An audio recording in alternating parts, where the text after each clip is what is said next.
life of Joseph here is that all true success is the result of obedience. All true success is the result of obedience. We tend to dwell on the suffering of Joseph in this passage in Genesis 39. We look at all that he went through, sold into slavery, and now Potiphar's wife is coming on to him, and he's accused of something, now he goes to prison, and everything is unfair in his life. But there is an even more remarkable truth in this passage that I want us to take a look at in these last few minutes. And that is, look at this, in Genesis 39, verses 2 and 3. The Lord was with Joseph, and he prospered, and he lived in the house of his Egyptian master. When his master saw that the Lord was with him, and that the Lord gave him success in everything he did.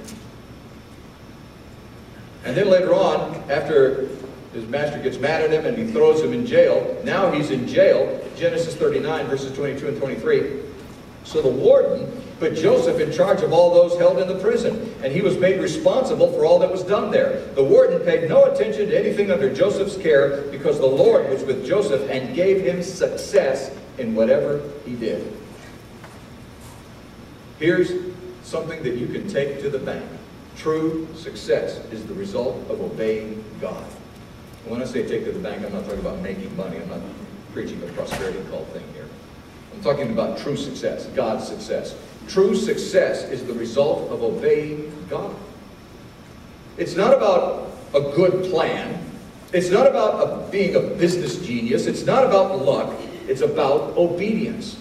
And I define luck as accomplishing God's goal and potential for your life. That is success, accomplishing God's goal and potential for your life. That's what success is. It isn't success defined by the world's standards, it's success defined by God's standards. What is God's goal for your life? What potential does He see in your life? I can tell you that Marcia and I are continually discovering that success, the success of our business is not based on the incredible business geniuses that we are. And it's not based on my incredible marketing prowess. It's not based on being in the right place at the right time, I can tell you that. It's not based on any of those things. The success of our business is strictly, completely, 100% based on serving and obeying God. It really is. I mean, there's just no way, if you look at my business and the way that I operate my business and the things that happen in my life, it is nothing but a God thing.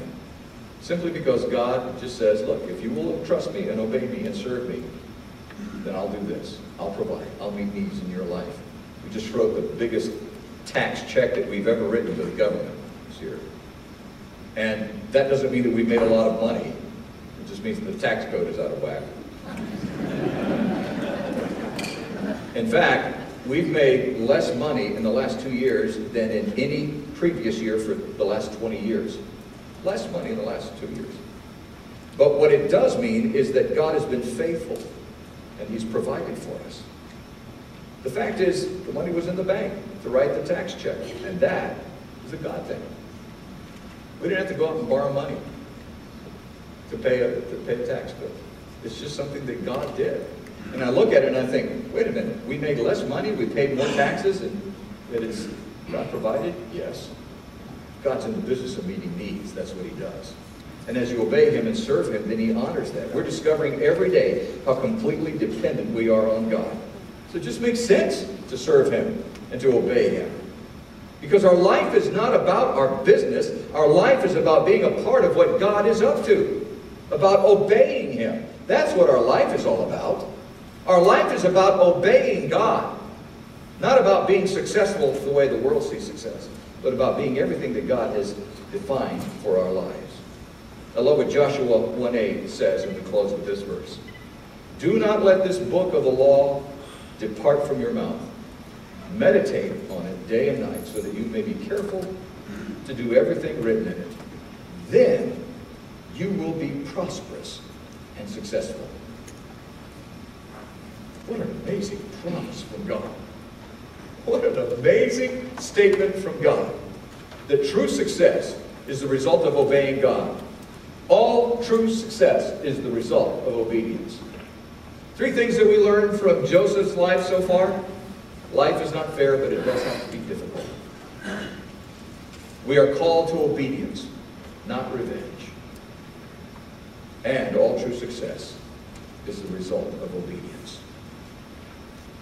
I hope you'll take these principles and begin to apply them in your life this week.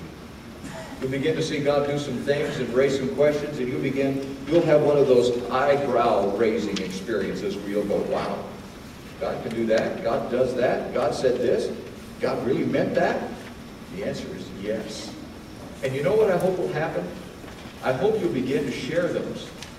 I hope those experiences will be such that even next Sunday you'll stand up, you know what, I took a chance. And I just tried it the way you said. And this is what God did in my life.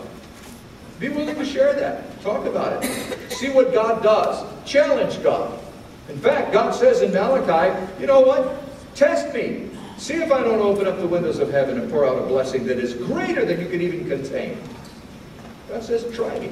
Challenge me. See what happens.